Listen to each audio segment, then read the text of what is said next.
Current కోతలు బోర్లలో నీళ్లు 500 ఫీట్ల కిందకి పడిపోవడం జరిగింది. అంటే 10 సంవత్సరాలు ఎలా ఉన్నాయి నీళ్లు, ఈ 5 నెలల నుంచి ఏమైతుంది కాలం. మనంతా వ్యవసాయం మీద నమ్ముకున్న వాళ్ళం. ఈరోజు కాంగ్రెస్ పార్టీ చేసే అవినీతి కుట్ర అబద్ధాలను అందరూ గమనించాలి. ఈసారి కమలం పువ్వు గుర్తుకు ఓటేయాలి. ప్రతి ఒక్కరు మాట్లాడుకోవాలి, చర్చ జరగాలి. ప్రతి ఇంట్లో పక్కింటోళ్ళతో మాట్లాడుకోవాలి. ఇన్ని గుర్తులు ఇన్ని సార్లు మంది ఓటేసాం, ఈసారి మాత్రం బీజేపీ వేస్తామని చెప్పి చర్చ జరగాలి. ఈరోజు నరేంద్ర మోడీ గారు మనం అడగకుండానే ఇన్ని కార్యక్రమాలు పెట్టాడు. అందరు ప్రజలు సుఖంగా ఉండాలని పనిచేస్తా ఉన్నాడు. ఈరోజు ఈ రోడ్లు కానీ, డ్రైనేజీలు కానీ, బాత్రూమ్లు కానీ, డబుల్ బెడ్రూమ్ ఇల్లు కానీ, ఇవన్నీ ప్రతి ఒక్కరు సుఖంగా బతకాలి, ప్రతి ఒక్కరు బాగుండాలని చెప్పేసి మనకందరికీ దిశానిర్దేశం చూపిస్తూ ఉన్నారు. ఈరోజు చూసినట్టయితే రాముని గుడి లేక రాముడు 500 సంవత్సరాల నుంచి బయట ఉన్నాడు. ఈరోజు రామునికి గుడి కట్టిండు. రామాలయం నుంచి మనకు అక్షంతలు వచ్చినాయి, ప్రతి ఒక్కరం పంచుకున్నాము. ఈరోజు అయోధ్యకి వెళ్ళి దర్శనం చేసుకొని వచ్చిన వారి సంఖ్య కూడా ఉంది మన మండలంలో. అయితే మన దగ్గర కాంగ్రెస్ వాళ్ళు అబద్ధాలు ఆడుతూ ఉన్నారు.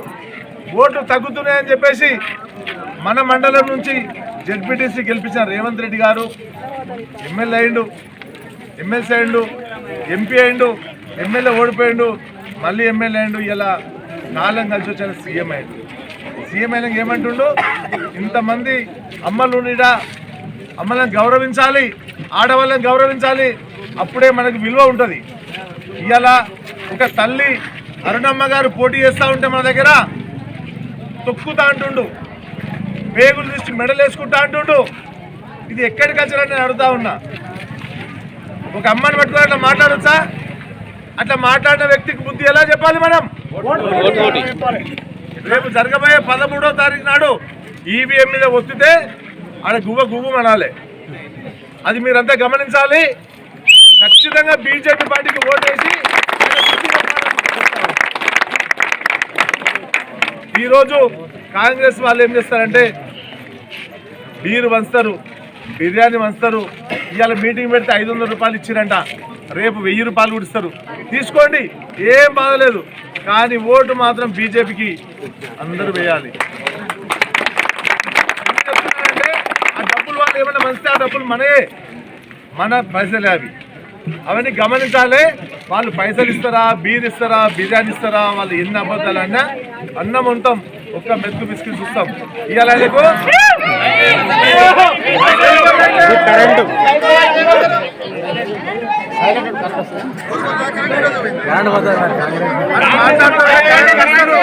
కరెంటు కొంత స్టార్ట్ అయిన ఇంతకుముందు చెప్పినా, ఎందుకు కరెంటు కొనరాకుంది, ఇవాళ ఎందుకు పోతుంది చెప్పండి.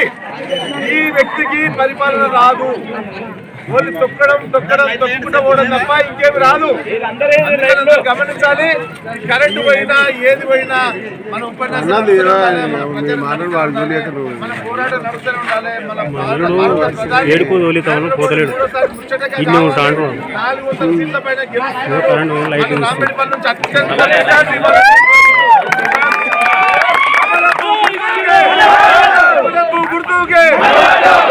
గుర్తుకే నాయకత్వం, నరేంద్ర మోడీ గారి నాయకత్వం, జై రామరెడ్డిపల్లి.